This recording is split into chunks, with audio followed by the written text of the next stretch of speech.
Hello everyone, welcome back to this channel. In this video, I will show you the easy and clear steps on how to get more storage in Google Photos on computer. So how to get more storage in Google Photos on computer? Make sure you keep watching this video until the end. Let's get started right away. Firstly, just go to Google Photos on your computer or laptop. This is the Google Photos display.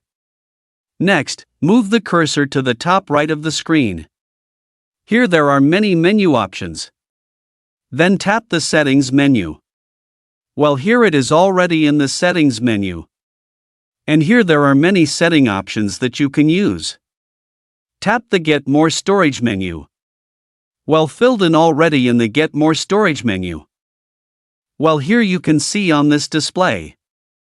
To get more menus, you have to choose it. Here are some options along with their prices that you can buy. So that's it, tutorial how to get more storage in Google Photos on computer. Thank you for watching. I hope this video is useful. See you in the next video.